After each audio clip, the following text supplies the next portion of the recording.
There are top-tier vital issues at play in Beijing. Technology, tariffs, critical minerals, the Iran war, Taiwan, and who rules where in the South China Sea. So what do Southeast Asian nations in China's shadow want from the summit between Donald Trump and Xi Jinping? What they're saying is just please don't rock the boat.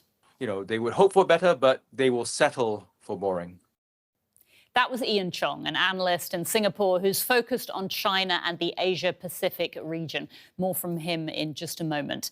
First, a quick look at the countries we're talking about here. ASEAN countries, which stands for the Association of Southeast Asian Nations. There's 11 of them, including Thailand and Indonesia on the left there, Vietnam and the Philippines. All of them could be significantly impacted by this week's talks in Beijing, as could South Korea, Japan and Australia in the broader region. That is why they're all hoping for this summit to be as boring and uneventful as possible. But how likely is that? Ian Chong is a political scientist and a China analyst at the National University of Singapore. Ian Chong, President Trump has often gushed about Mr. Xi. He's even said that he expected a big fat hug when the two meet. How does that kind of language go down with Southeast Asian nations who are in China's shadow? Frankly, I don't think the language matters that much right now. Most of the time, people are looking for stability in the US-China relationship. They're looking for guardrails on that competition.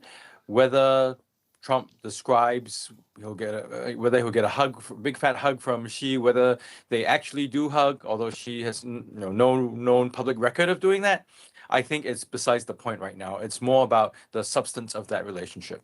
So the theatrics don't matter. You used the word stability. We're going to take a quick listen to a well-known analyst in Hong Kong who was asked what Asian markets are hoping for from the US president's visit to China this week. Let's take a listen. No difference whatsoever. I think the best thing is to preserve the status quo, do nothing. So you used the word stability. Do these countries essentially want to see a boring summit between Trump and Xi? In essence, they want consistency, they want predictability. I think there's just too much uncertainty going on right now. Whether it's boring, I don't know. I mean, I suppose they could hope for some positive trajectory that the two major powers get into some more serious talks about having cooperation in various areas from tech to global governance. But, that hope might be a bridge too far. So, they would hope for better, but they will settle for boring. President Trump isn't known for his sort of stability and for staying the course.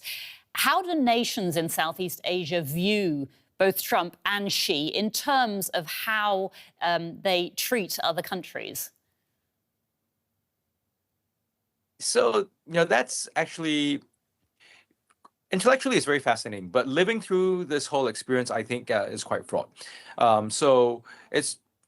The experience is fraught because for a long time, the way that Southeast Asian states have managed the relationship is that they've essentially profited from being able to buy things from the PRC using US capital, then to reprocess whatever they buy and to sell that to markets like the US and beyond.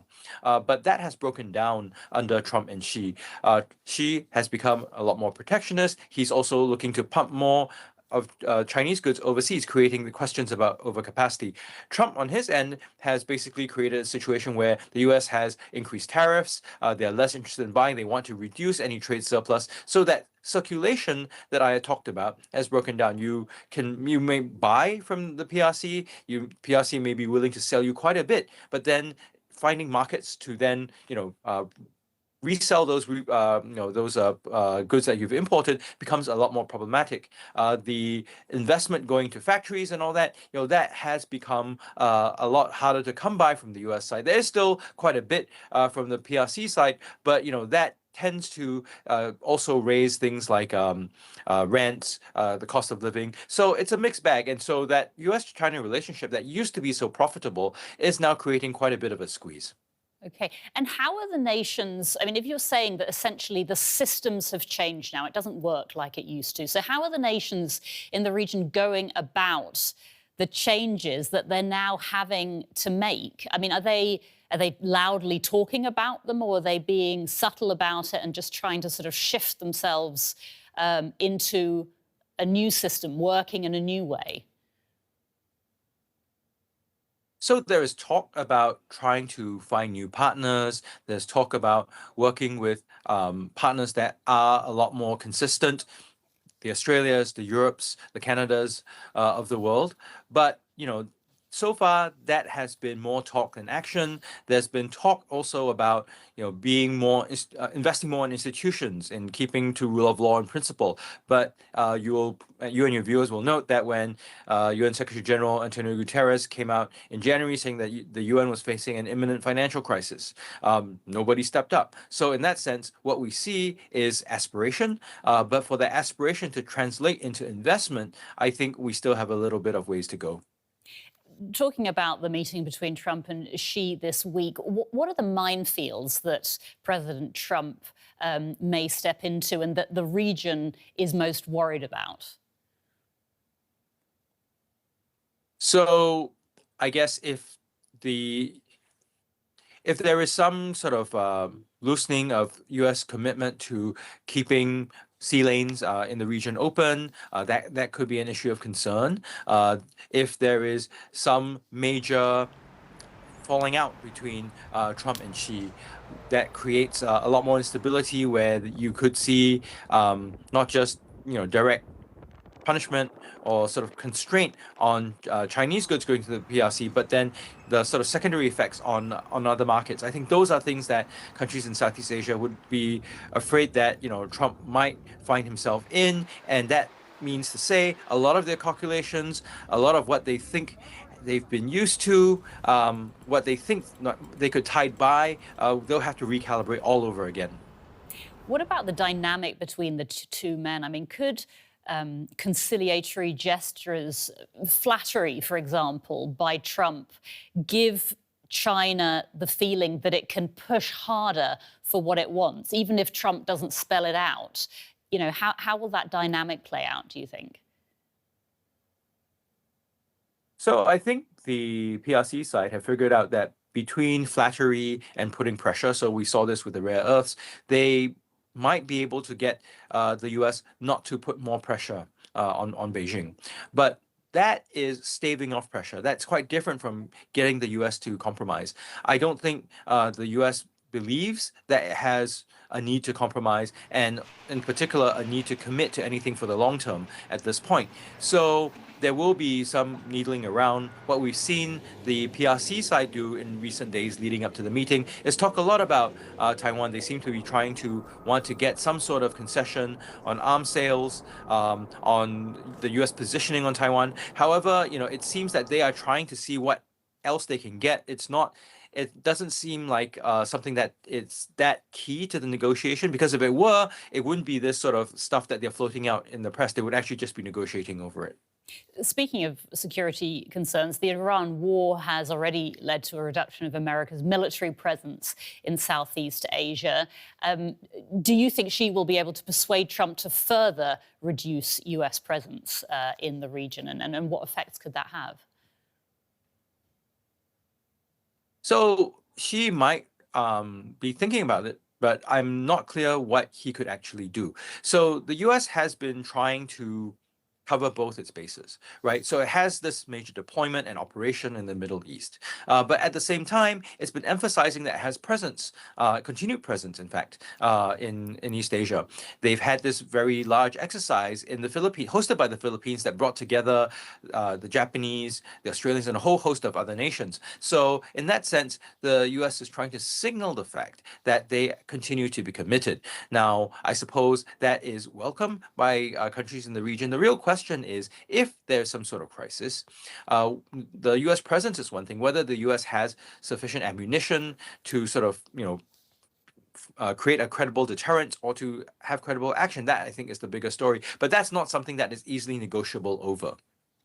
Can I ask you about oil and gas? I mean, remind us how badly the region has been affected by the war in Iran, because it has been hit quite badly, hasn't it? But the question is, do Trump and Xi really care about that issue and how that is affecting the nations?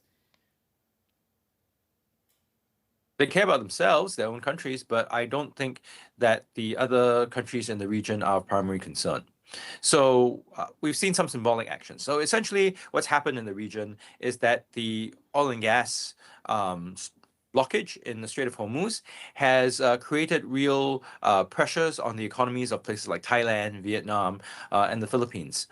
And then there are knock-on effects, because one of the byproducts of refining is fertilizer. Well, that will hit the ability for these regions to grow food. You see this happening in Thailand. You have the issue of helium, which is important for semiconductor production. That, of course, hits China, but hits lots of parts of Southeast Asia, Malaysia, Singapore, Thailand as well.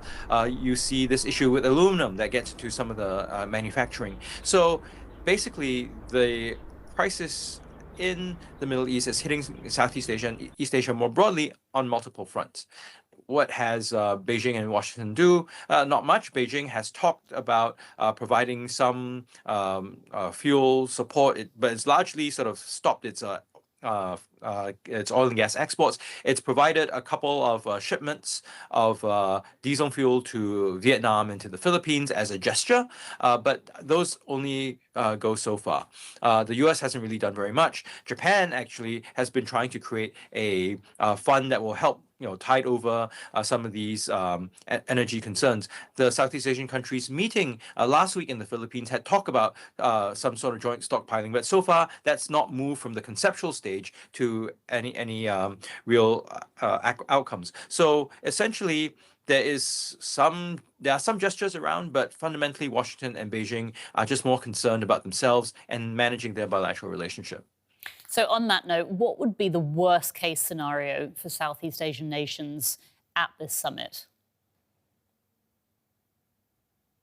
So at the summit, if there is going to be some falling out between Trump and Xi, and there are various ways that this can happen. It can happen at the summit. It could be that at the summit, some agreement is made, then one or both leaders decide that they've had a short, they've got the short end of the stick, and they decide they want to, renege and sort of redo everything. So at any rate, what we might see that I think Southeast Asian states really don't want is if the two sides decide that they want to put more curbs on each other's trade, each other's goods, on rare earth supplies, on technology, on investment and capital. That could really create a lot more tumult in the regional economy and the world economy. And right now, because a lot of the economies in the region, because of the Strait of Hormuz blockage, are already somewhat brittle, more shocks can create far more problems, not just economically, but also those problems could then spill over politically for governments in the region too, and not to mention the social cost to people actually living here. So that's the worst case scenario you're saying, but whether they get on well or they disagree, I mean, do you see the potential for this summit to really change the power dynamics in this part of the world going forward? The summit won't change the power dynamics. The power dynamics are structural.